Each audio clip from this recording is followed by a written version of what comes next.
The text message came in at 11:47 inches the morning. I know the exact time because I had just silenced my phone before walking into the auditorium, and when I turned the screen back over in my palm, the timestamp was still glowing. My mother had written 4 words: "We started without you." Not "we're on our way," not "running a little late." 4 words, present tense, past action, a closed door described cheerfully. I was standing in the lobby of the Hartwell Convention Center in Columbus, Ohio, in a navy dress I had bought specifically for this day, holding a lanyard that said Keynote Speaker in bold black letters. In 40 minutes, I was going to walk onto a stage in front of 400 professionals in the field of pediatric occupational therapy and present the research I had spent 3 years building. The research that had just been accepted for publication in a peer-reviewed journal. The research my department chair had called, and I am not exaggerating here, a legitimate contribution to how we think about early sensory intervention in underserved communities. My family was supposed to be in seats C14 through C17. I had mailed the tickets 6 weeks earlier. I had called twice to confirm. I had sent a pin to the parking garage. My brother had gotten engaged the night before. I found that out from the family group chat, where my mother had sent a photo of my sister-in-law's ring at 9 p.m., with 15 exclamation points, and where every subsequent message in the thread had been congratulations, heart emojis, and someone asking where they were going to celebrate. My name appeared exactly once in that thread. It was my own message from 3 days prior. Don't forget C14 through C17, doors open at 10. Nobody had responded to it. I put my phone in my clutch, walked into the bathroom off the lobby, ran cold water over my wrists the way my therapist had once suggested, and looked at myself in the mirror for a long moment. Then I walked back out, found the registration table, clipped on my lanyard, and went to meet the other presenters. Let me tell you something about that moment, because I want to be accurate about it. I was not surprised. That is the part people always find hard to believe when I tell this story, that I was not surprised. I had been rehearsing for that moment, or some version of it, my entire adult life. You get good at it eventually. The quiet recalibration. The internal adjustment that happens so fast it barely registers as grief anymore. I grew up the older daughter in a family that loved me in the way some families do, fully, and also slightly sideways. My brother is 3 years younger, easy in his skin the way some people simply are, the kind of man who walks into a room and makes everyone feel like they have been waiting for him. My parents did not love him more. I have chosen to believe that. But there is a particular exhaustion that comes from being the child whose milestones require explanation. My college graduation was overshadowed by my brother's varsity baseball tournament that same weekend. My mother had sent flowers to the hotel room and left a voicemail that she cried recording. The flowers were beautiful. They were also not her, in a seat, watching me walk across a stage. By the time I was 31 and standing at a podium in Columbus, I had collected enough of those moments to understand the pattern. Not as cruelty, never as cruelty. Just as the particular way my family had organized itself, with my brother's life as the central current and mine as something that ran alongside it, sometimes visible, always a little quieter. The presentation went well. I know this because 3 separate people stopped me in the hallway afterward to ask for my contact information. I know this because my department chair sent me an email that evening with the subject line, "You represented us beautifully." I know this because when I finally got back to my hotel room and sat on the edge of the bed in my navy dress, the feeling in my chest was not failure. It was something more complicated than that. Something that had been building for a very long time and had finally run out of room to stay quiet. I ordered room service. I ate alone at a small table by the window overlooking the parking structure. I did not cry. I opened my laptop. There was an email in my inbox from a woman named Dr. Sandra Okafor at the Whitmore Center for Child Development in Seattle. She had seen an advance copy of my paper through a colleague. She wanted to know if I was open to a conversation about a clinical research directorship she was building from the ground up, focusing on sensory processing programs for children in rural and tribal communities across the Pacific Northwest. She said she had been looking for someone with exactly my background for almost a year. I read the email twice. Then I ordered a second glass of wine and read it again. I had been in Columbus for 4 years. I had taken the position at the Children's Rehabilitation Clinic there, partly because it was good work, and partly because it kept me within 2 hours of my parents. I want to be honest about that second part. I had structured my professional geography around the ambient hope that proximity might eventually become presence. That if I stayed close enough, they would start showing up. I replied to Dr. Okafor the next morning from the hotel breakfast table. I told her I was very interested. I told her I could make myself available for a call within the week. Then I drove home to Columbus, unpacked my overnight bag, and sat with the question for 11 days. On the 12th day, I had dinner with my parents and my brother and his new fiancé at a restaurant my mother had chosen because it was her favorite, not because anyone had asked mine. The engagement was the subject of the entire evening. The ring was passed around. The venue options were debated. At one point, my mother reached across the table and squeezed my brother's hand and said, "I always knew you were going to find something real," and her eyes were shining, and it was a genuinely beautiful moment, and I watched it from a distance of about 3 feet that felt significantly larger. Nobody mentioned Columbus. Nobody asked how the presentation had gone. My sister-in-law, who is kind in the way people are kind when they don't quite know what to do with a situation, asked me near the end of the meal if I was seeing anyone. I said not currently. She nodded. The conversation moved on. Driving home that night, I called my closest friend. She answered on the second ring. I told her about the email from Seattle. There was a short silence, and then she said, "You already know what you want to do. You're calling me to hear yourself say it out loud." She was right. I accepted the position 2 days later. I told my parents in person, over coffee at their kitchen table on a Sunday afternoon. I told them clearly and warmly, and without drama. I said I had been offered an opportunity I couldn't pass up. I said Seattle was a long way but that I would visit, and I meant it. I said the work aligned with everything I had been building toward and that I was genuinely excited. My mother's first response was to ask what would happen to my apartment lease. My father asked whether Seattle had good weather, and then immediately answered his own question by saying he had heard it rained constantly. My brother texted me later that night to say congrats, that's cool with a thumbs up emoji. That was the whole conversation. I drove home, sat in my car in my parking lot for a while, and then went inside and started making a list of what I needed to pack. Seattle suited me in the particular way that places suit you when you arrive already knowing something important about yourself.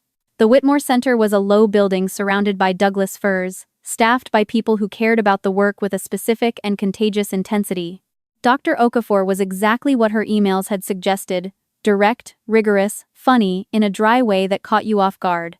On my 3rd day, she walked into my office, dropped a thick file on my desk and said, "We have been running a sensory gym pilot in 3 rural elementary schools for the past 2 years. The outcomes data is a mess, and I don't entirely trust our methodology." That's now your problem. It was. I spent the first 4 months pulling the program apart at the seams and rebuilding the assessment structure from the ground up.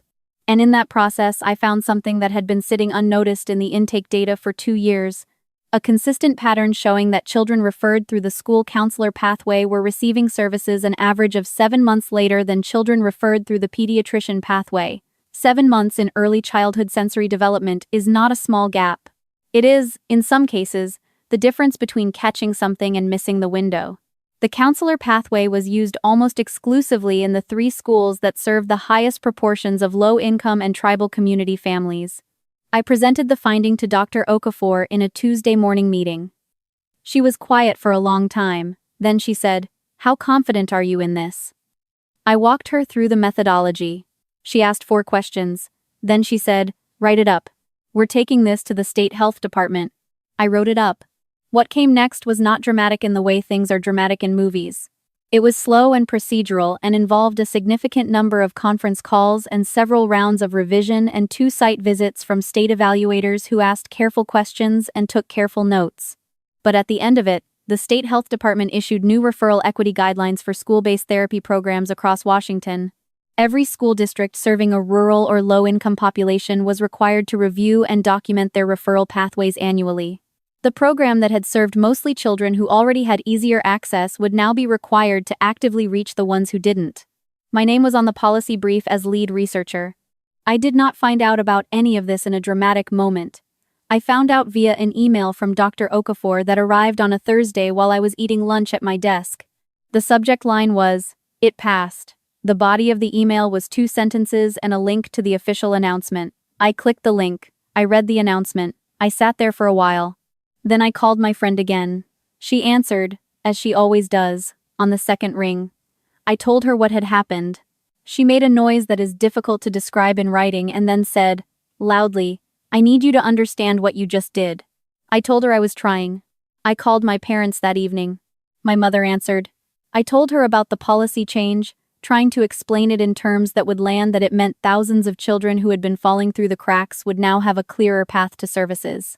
There was a pause, and then she said that sounded wonderful, and asked if I had heard that my brother and his fiancée had set a date, and that they were thinking about doing the ceremony in Napa.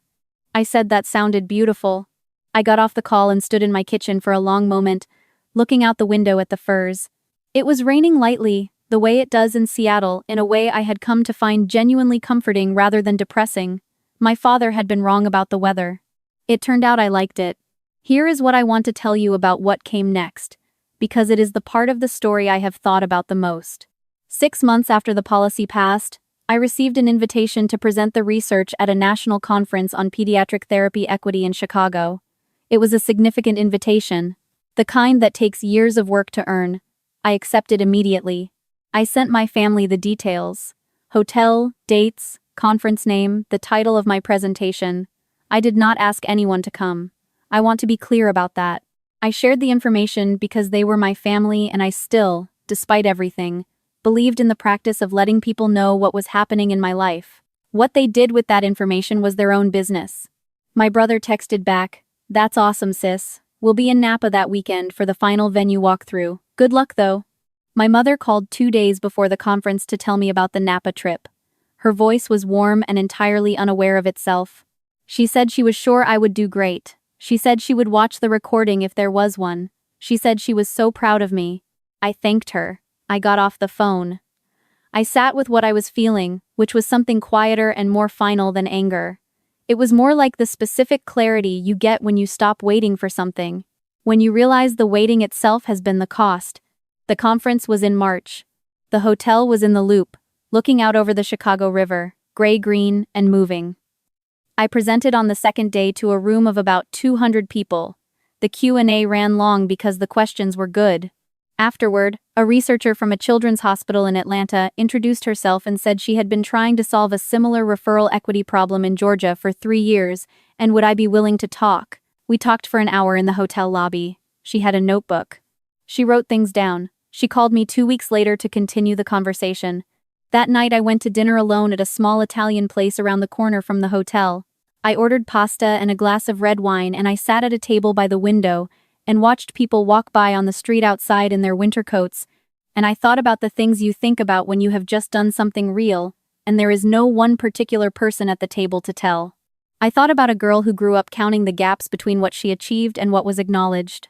I thought about all the adjusting I had done, the quiet internal recalibrations, the lowered expectations, the way I had learned to feel proud in private because celebrating in front of my family always felt like showing them something they weren't sure how to look at. I thought about the children in those 3 rural schools who had been waiting 7 months longer than they should have been. I thought about what it means to be seen, not applauded, not celebrated, just seen, clearly and accurately, for what you are actually doing. I thought about the fact that it had taken me 31 years to understand that the people who were supposed to see me most clearly were, for reasons that had nothing to do with me and everything to do with themselves, simply not able to. And that understanding that was not the same as accepting that it was acceptable, and acting on it was not the same as punishing them for it. I finished my pasta. I paid the check. I walked back to the hotel in the cold with my coat buttoned up to my chin, and I felt, underneath the tiredness and the complicated grief and the particular loneliness of that kind of evening, something that I can only describe as my own, something that did not require their presence to be real. I have not stopped loving my family. I want to say that plainly, because the narrative that is easiest to tell would have me cut contact cleanly and feel nothing, and that is not what happened and not what I felt. I love my mother's laugh and my father's stubbornness and even my brother, who has never once understood what I do but has also never been unkind.